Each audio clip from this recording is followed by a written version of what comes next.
Imposible sa kuya, hindi tayo pwede magpakiusapan. Okay. Ano lang, pwede namang ipasok sa... Sabi ko nga po sa inyo, marami pong nato dito sa lugar na to. Hindi Mako-compromise po. estudyante, hindi aalis. Yun lang, mako-compromise yung aming operation. Kung kayo pagbibigyan po lahat yan. Malalaman po ba ng pinagbigyan? Na pinagbigyan nyo Ganun kami? lang po kasimple. Kung Malalaman kayo po ba pagbibigyan lahat ng nakahatak dito. Sana lang, kahit yung mas mahabang warning. Alam niyo sir, hindi naman po kailangan yung mas mahabang warning. May mga karatula po tayo Oo dito. nga, pero like kagaya ito, nagkakyat lang ng dokumento sa taas. Na-tsempo, dumating kayo. Hindi sana po, nag-iwan kayo ng isang driver dyan para pag may Kasi dumating. pag company car, kuya, isang ano lang yun. Isang driver, isang So medyo... Hindi naman po natin, kasi po ito'y kalsada, mabuhay lane. At the same time, may mga karatula po tayong no parking dito. Pagkabila, wala pong dahilan para paalalahanan yung mga motorista na huwag pumarada rito. Sige. Pasensya na po, sabi ko nga sa inyo, kung kayo'y pagbibigyan po lahat. Dapat yung nandito na nahatak. Sige. Baka lang, ang sinasabi ko lang kuya, baka iba ang sitwasyon kasi like ito. Yung estudyanteng may exam mamaya, yung isa pupunta pa ng Zambales, so medyo malaking malaking problema talaga.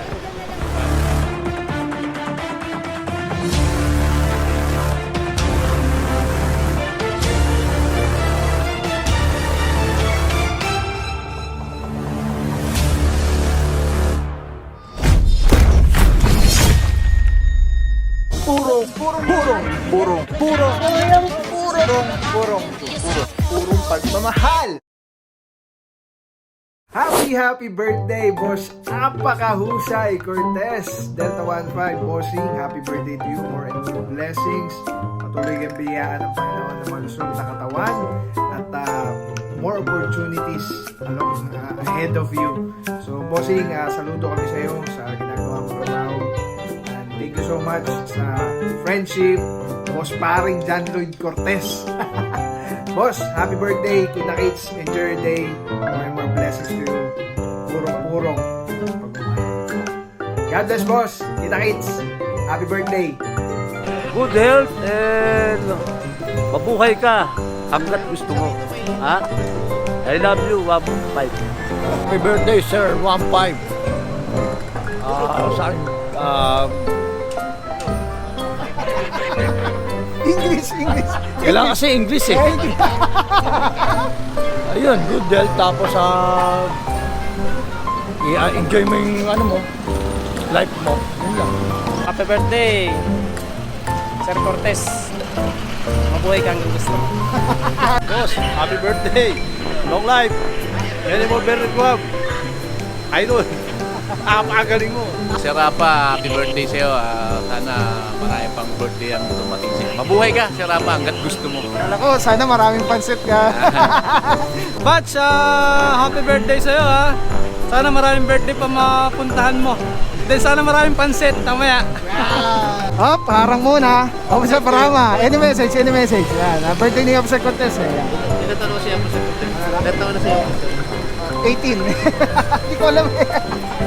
Happy birthday, Sir Cortez. Batch. Apakahusay! Kahusay. Thank you, boss. Happy birthday sir! Mabuhay ka hanggang gusto mo. Sana mapapabuhay natin. Mabuhay ka hanggang gusto mo. Happy birthday, Sir Cortez. Traffic Officer 1. Happy birthday, Sir Apa. More blessings to come. Happy birthday, Sir Apa. Batch, happy birthday. Wish ko lang good power. Ayoko, happy birthday, Sir Apa. Sir Apa, happy birthday. Wish ko sa'yo more success and health. Kailangan i-maintain mo yan. Yung mga sa chicks, alam pa naman, bawal sa atin yan. Sa atin bawal sa atin yan. Happy birthday.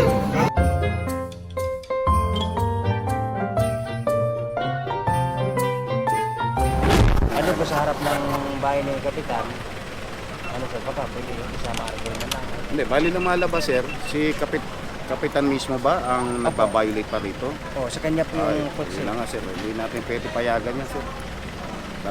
Kung pwede nga lang mas malaki ang penalty doon sa mga government official na lumalabag sir, yun ang gagawin natin sir.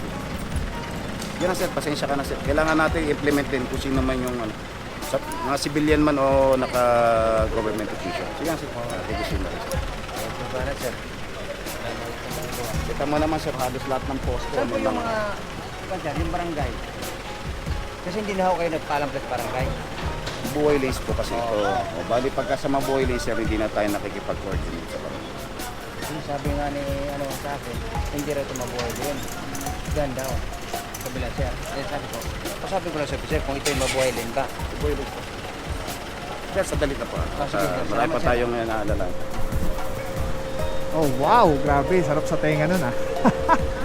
Ang sarap sa tenga, kung pwede lang mas mataas yung penalty pag sa mga government official, di ba? Agree ba kayo dyan mga puro? Grabe talaga, kalmadong-kalmado Officer Francisco. At yun na nga, that's the point eh, di ba? Yung si Kapitan pa mismo yung nagbabiolate dun sa medyo nakakaano po yun, nakakalungkot dahil gawa ng pakagayahin ng kanyang constituents dahil pag inisip na pwede pala di pwede park tayo lahat. At ito clear na po yung area, yung bangketa, pati po yung mga kalsada. And then dito naman po may mga nahila na rin po dito. Ito, hindi pa rin pala po natikitan.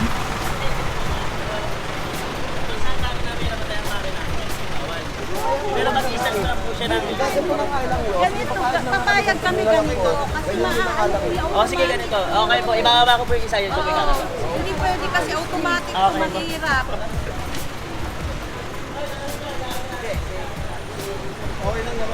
Mga puro kala ko natikita na lang ito. So mukhang ano pala. Ang gandun, tara. Diretso tayo mga puro, advance tayo. So yeah, yan na yung mga nahuli po. Marami-rami ang mga nataw. At mas marami yung natikitan. Alright, let's go guys. Kompromiso po. Wala namang makakaalam. Wala po kasi po mga nataw. Wala po Sir, pagdating po, nag-complain yan po. Pare-parehas po yun. Illegally parked. Kaya nga dito pa lang nakikita naman. Dapat nakikita naman. Dilipat naman. Para makapag-comply kami doon sa ordinance nga nyo na bawal na. Ikita nyo na lang. Pasensya na po ha. Pwede po kayong mag-complain sa amin. Hindi po ba kayo pwede? Sabi ko po sa inyo, makakompromiso po yung aming operation.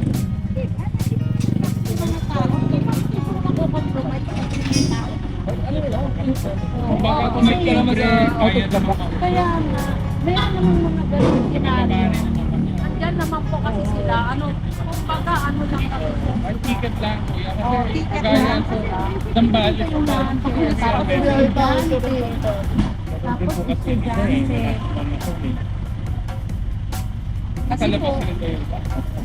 Kasi po kanina po kasi kinakausap sila, ayaw. Ito sa biyak na bato pag gano'n namin. Pero taga dito sila. Hindi.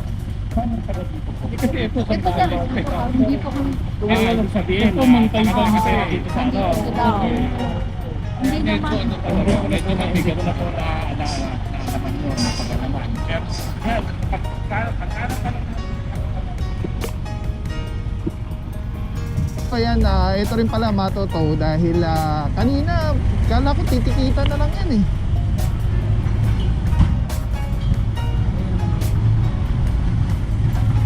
Dito mga puro may nataw tayo dito, isang Innova Silver. Galing na tayo kanina dito at wala, malinis po dito. Tingnan natin kung saan natapos.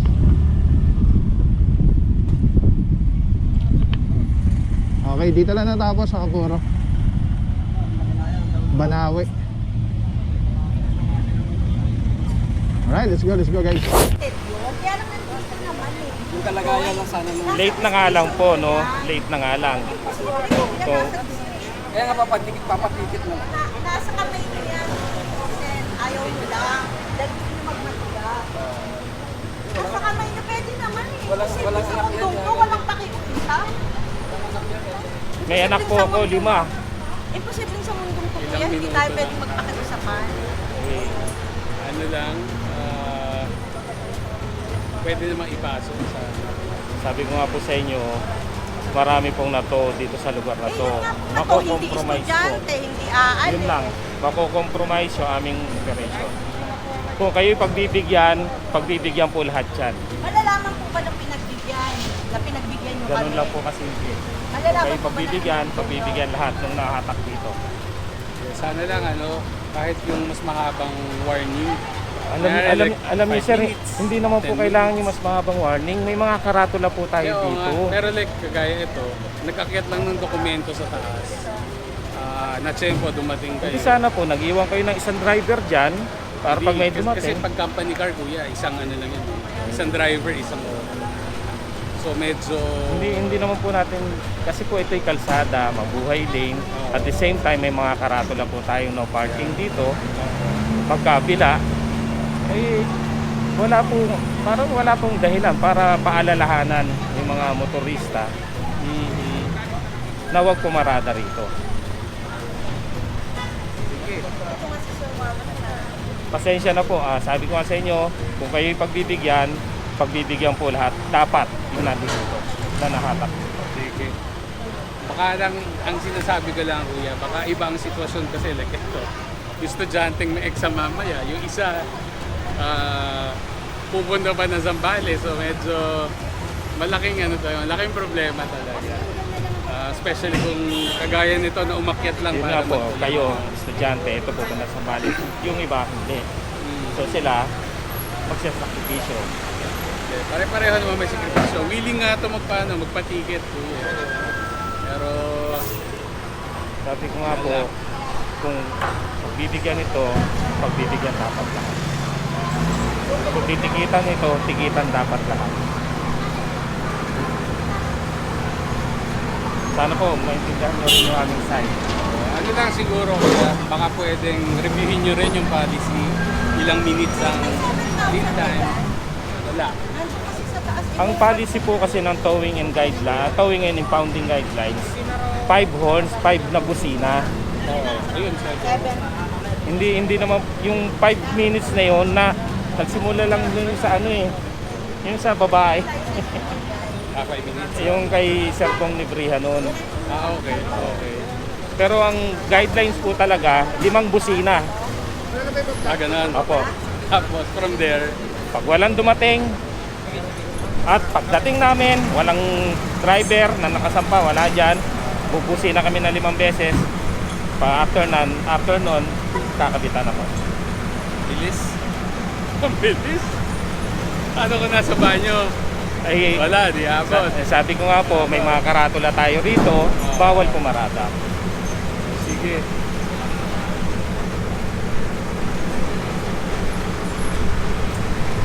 Hi mga puro, good morning, Officer Giliomas. Klarong-klaro mga puro, konsiderasyon lang po yung 5 minuto. At hindi po ibig sabihin, pagka may lambas na within 5 minutes, wala nang violation na nakamit. It's either ipikita na lang or tow.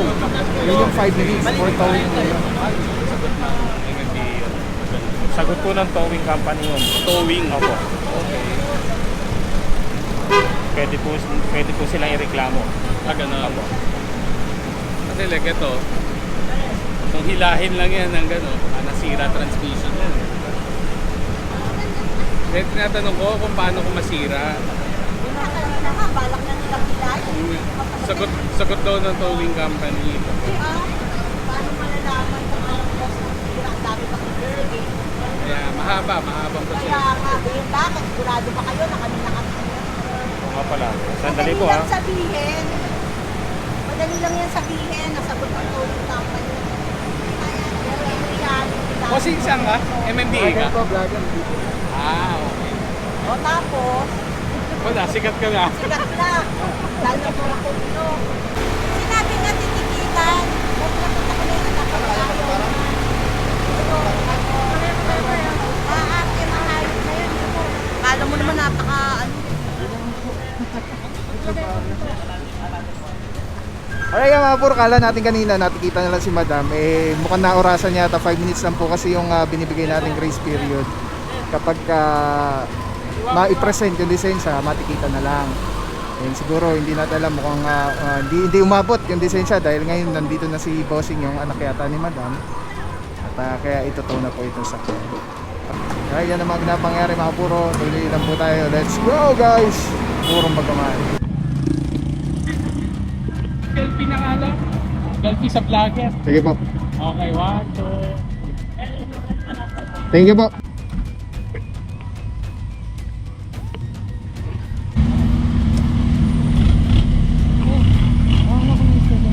Boss? Oh, meron. Tagal lang kitang inantin eh. Magkasama lang tayo, inaanting mo pa ako. Yung talaga, oo.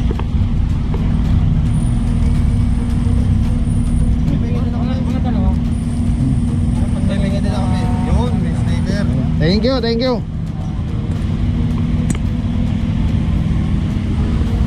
Ila ba to? Ila?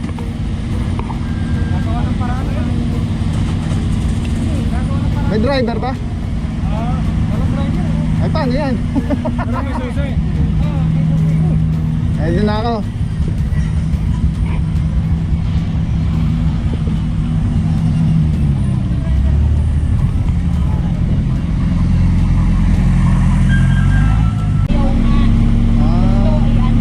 Naorasan po. Naarte man hayop na yan eh. Kala mo naman napaka ano. Hindi naman po. Trabaho lang. Bibig sarap lang, Telesim Philippines. Grabe, sobrang solid nito mga puro. Ito lagi natin kasama sa mga operations, sa mga vlogs natin. Tatanggalin nyo, twist nyo lang yan to the left. Tapos ayun na. Pwede mo ng handheld camera na siya. Tapos, ang ganda. Diba? Hindi ka mukhang ano, parang may nakasabit sa'yo na weird. Ganda. Ganda ng kulay. Pogi-pogi pa rin. LC number 1. Let's go. Purong pagmamahal.